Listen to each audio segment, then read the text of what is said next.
बहुत दूर ऊंचे पहाड़ों और घने जंगलों के बीच एक छोटा सा गांव बसा था। ये गांव जितना सुंदर था उतना ही शांत और सरल भी।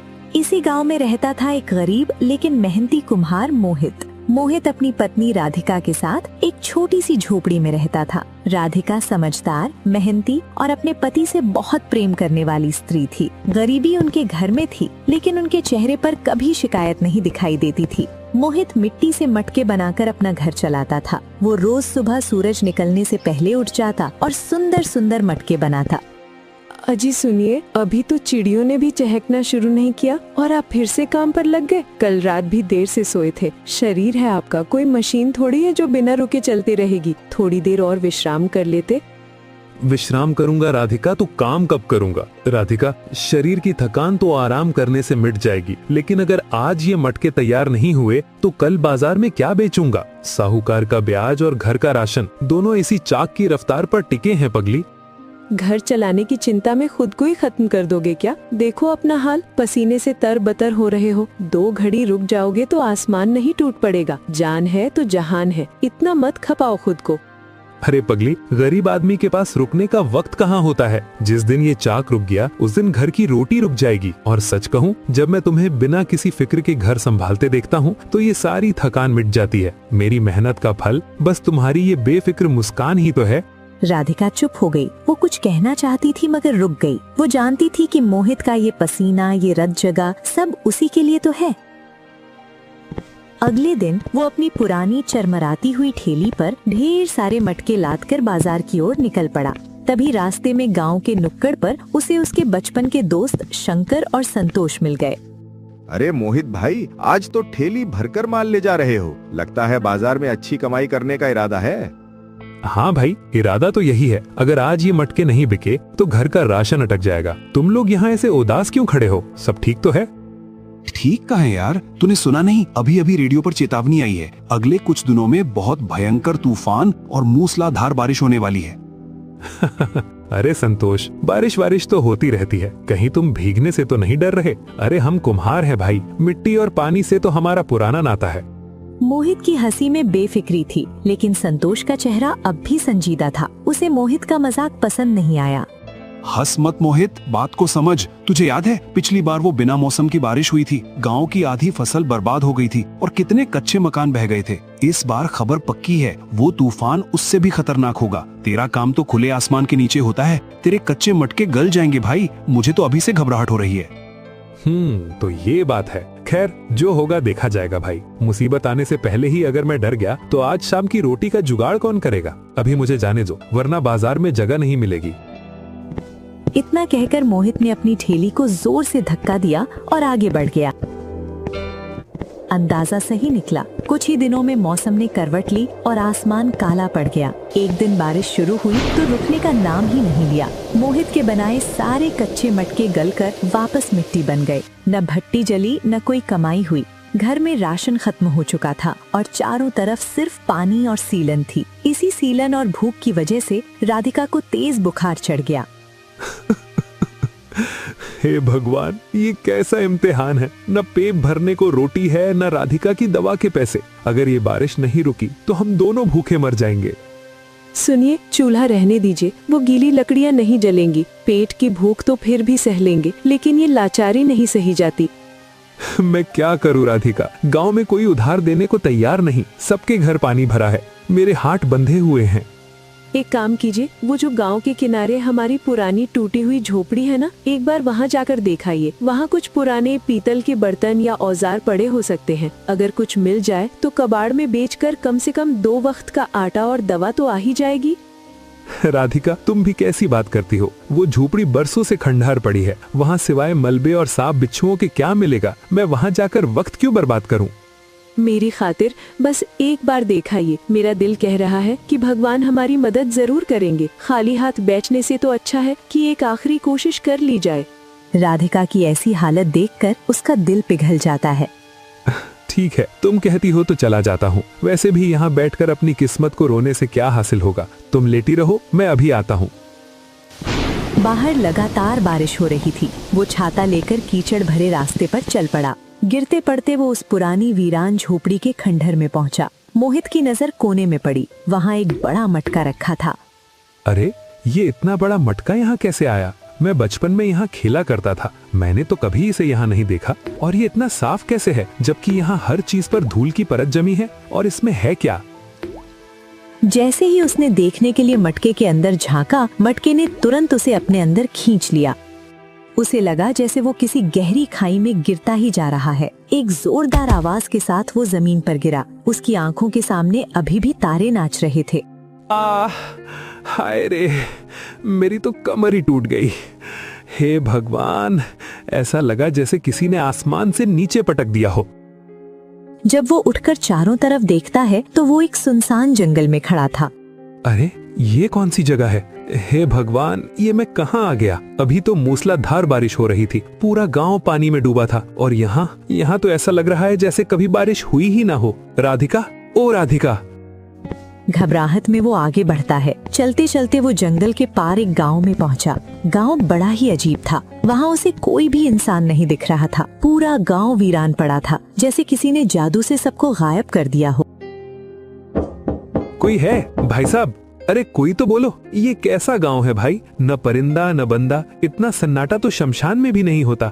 हे भगवान, मैं किस मुसीबत में फंस गया। मुझे घर जाना है, राधिका मेरी राह देख रही होगी। तभी अचानक 2 सैनिक आते हैं। उनके हाथों में चमकते हुए भाले थे। ए मानव, तुम यहाँ क्या कर रहे हो? हमारे साथ महल चलो। मुझे माफ कर दो, मैं तो बस एक गरीब कुम्हार हूँ। मुझे नहीं पता मैं यहाँ कैसे आया। मैं तो बस अपनी पत्नी के लिए। चुप, यहाँ सफाई देने का कोई लाभ नहीं। हमारे महाराज ही तय करेंगे कि तुम्हारा क्या करना है। बंदी बना लो इसे। अरे भाई साहब, मेरा यकीन मानिए, मैंने कुछ नहीं किया। मुझे जाने दीजिए, मेरी पत्नी बीमार है, उसे मेरी जरूरत है। सैनिकों ने उसकी एक न सुनी और उसको महल में ले आते हैं। वहाँ सिंहासन पर बैठे होते हैं राजा सूरज, मटकापुर राज्य के राजा। तो आखिर एक जीवित मनुष्य आ ही गया। वर्षों से मेरी आंखें उस इंसान को देखने को तरस रही थीं, जो इस मटके के भीतर आए लेकिन पत्थर न बने। महाराज, मैं कोई ज्ञानी या महात्मा नहीं हूँ। मैं तो एक साधारण गरीब कुम्हार हूँ। मुझसे क्या भूल हुई है? मुझे मेरे घर जाने दीजिए। मेरी पत्नी, मेरी राधिका बहुत बीमार है, वो मेरा इंतजार कर रही होगी। भूल नहीं, ये तुम्हारा भाग्य है कुम्हार। ये मटका साधारण नहीं है। जो भी इसमें लालच लेके झांकता है सोने चांदी की चाहत में, वो उसी क्षण पत्थर की मूर्ति बन जाता है। लेकिन तुम पत्थर नहीं बने, क्योंकि तुम्हारी आंखों में धन का लोभ नहीं, बल्कि अपनी पत्नी के लिए प्रेम और विवशता थी। मटके ने तुम्हारे दिल की सच्चाई को पहचान लिया। महाराज, मुझे ये सब नहीं जानना। महाराज, मेरे घर में कुछ खाने तक को नहीं है। मेरी पत्नी बुखार में तप रही है। मैं उसी के कहने पर अपनी पुरानी झोपड़ी में इसीलिए आया था। लेकिन तभी मुझे एक मटका दिखा। जैसे ही मैंने उसका मुंह खोला, मैं यहाँ आ गया। महाराज, मेरी पत्नी मेरी राह देख रही होगी। मैं तो उस पुरानी झोपड़ी में सिर्फ इसीलिए गया था कि शायद कोई पुराना कबाड़ मिल जाए, जिसे बेचकर मैं उसके लिए 2 रोटी और दवा ला सकूं। मुझे जाने दीजिए महाराज। अगर मैं नहीं गया तो वो मर जाएगी। मोहित का दर्द देखकर राजा सूरज की आंखों में भी नमी आ गई। मैं तुम्हारी पीड़ा समझता हूँ मोहित, लेकिन विधि का विधान मेरे हाथ में भी नहीं है। इस जादुई दुनिया का एक ही नियम है, जो एक बार निस्वार्थ भाव से यहाँ आ गया, वो तब तक वापस नहीं जा सकता जब तक ये पूरा गांव श्राप से मुक्त न हो जाए। और वो श्राप सिर्फ तुम ही तोड़ सकते हो। श्राप? कैसा श्राप महाराज? और मैं एक मामूली कुम्हार, भला इतने बड़े श्राप को कैसे तोड़ सकता हूँ? मेरे साथ आओ, तुम्हें कुछ दिखाना है। राजा सूरज भारी कदमों से चलते हुए मोहित को गांव की उत्तरी सीमा पर ले आए। वहां का नजारा देखकर मोहित के रोंगटे खड़े हो गए। सामने एक विशालकाय मटका रखा था, जो किसी राक्षस के खुले मुंह जैसा लग रहा था। लेकिन सबसे डरावनी बात ये थी कि मटके के चारों तरफ इंसानों की पत्थर की मूर्तियां थीं। देख रहे हो मोहित, ये है कामना मटका। सदियों पहले हमारा राज्य सोने की चिड़िया था, लेकिन उस सोने ने हमें अंधा कर दिया था। महाराज, ये पत्थर की मूर्तियां, ये कौन है? इनके चेहरे ऐसे क्यों हैं? ये वो बदनसीब यात्री हैं जो अनजाने में यहाँ आ पहुंचे थे। मेरे पूर्वज राजा विक्रांत ने एक तपस्वी साधु का अपमान किया था अपने धन के अहंकार में। उस साधु ने क्रोध में आकर पूरे राज्य को इस मटके में कैद कर दिया। श्राप ये था कि जो भी लालच भरी नजर से इस मटके को देखेगा, वो उसी क्षण पत्थर बन जाएगा। लेकिन महाराज, आप और आपके सैनिक तो पत्थर नहीं बने। आप तो चल फिर रहे हैं। हम जिंदा नहीं है मोहित। साधु ने हमें मरने भी नहीं दिया। हम जीवित छाया हैं। हम देख सकते हैं, बोल सकते हैं, दर्द महसूस कर सकते हैं, लेकिन हम इस मटके की सीमा से बाहर नहीं जा सकते। हम अपनी ही गलती के कैदी हैं। हम चाहकर भी इस श्राप को नहीं तोड़ सकते, क्योंकि ये श्राप हमारे ही लालच से पैदा हुआ है। जैसे ही हम मटके के पास जाते हैं, हमारा पुराना लालच हमें जला देता है। राजा अपनी कमर से एक चमकता हुआ सुनहरा फल निकालते हैं।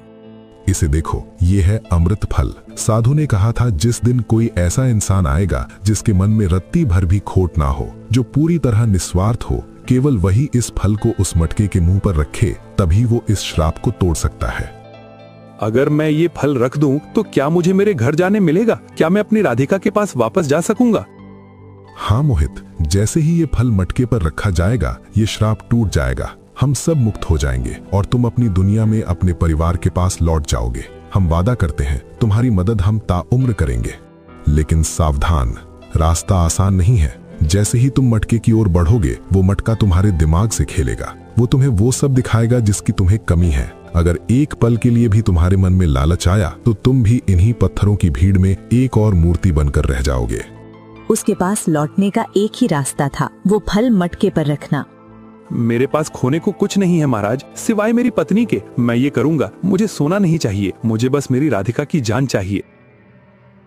मोहित ने वो फल लिया और दृढ़ कदमों से उस विशाल मटके की ओर बढ़ चला। जैसे जैसे वो नजदीक पहुंचा, वातावरण बदलने लगा। अचानक उसके सामने का दृश्य बदल गया। वो अब एक भव्य महल में खड़ा था। उसके शरीर पर राजा का वस्त्र था और सेवक उसे झुककर प्रणाम कर रहे थे।